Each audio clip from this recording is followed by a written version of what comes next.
লাখপতি হতে পারোনি, কোনো আফসোস করো না।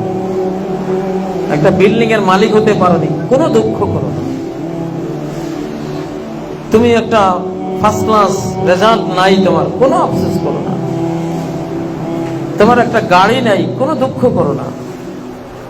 একটা মোটরসাইকেল থাকলে সুন্দরে চলতে পারতাম, নাই, কোনো দুঃখ করো না। লিকাইলা তাসাউ আলা মা ফাতাকুম, যা ছুটে গেছে কখনো এর জন্য কোনো চিন্তাগ্রস্ত হইও না, হইলে লসে পড়বা।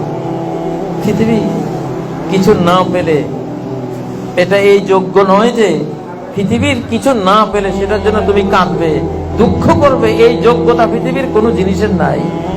এত বড় মূল্য পৃথিবীর কোনো জিনিসের নাই যে সেটা না পেলে তুমি দুঃখ করবে।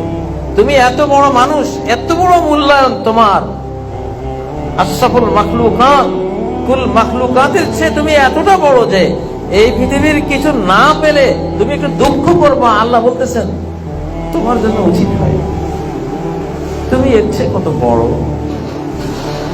তুমি রিক্সা চালক হলেও মরলে 10 পৃথিবীর তুমি বাদশা, কমপক্ষে 10 পৃথিবী।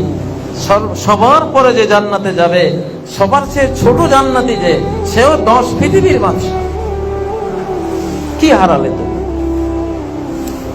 এত বড় হয়ে 10 পৃথিবীর বাদশা হয়ে একটা বিল্ডিং এর জন্য কাঁদলে, আফসোস করলে, একটা মোটরসাইকেলের জন্য মনটা ভার, কেমন হলো?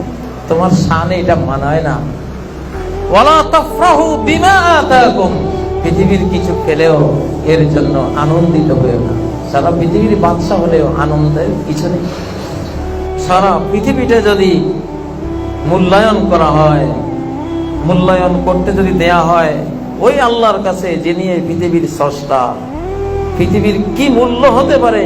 পৃথিবীর এক একটা বালুকণা থেকে এক একটা সোনার পাহাড় পর্যন্ত যার সৃষ্টি, সে আল্লাহকে যদি মূল্যায়ন করতে দেয়া হয়, পৃথিবীর মূল্য কত আল্লাহ তাআলা আপনি জানান। নবীজির মাধ্যমে আল্লাহ জানিয়েছেন একটা মশার ডানার সমানও নয়। মশার ডানার কোনো মূল্য আছে?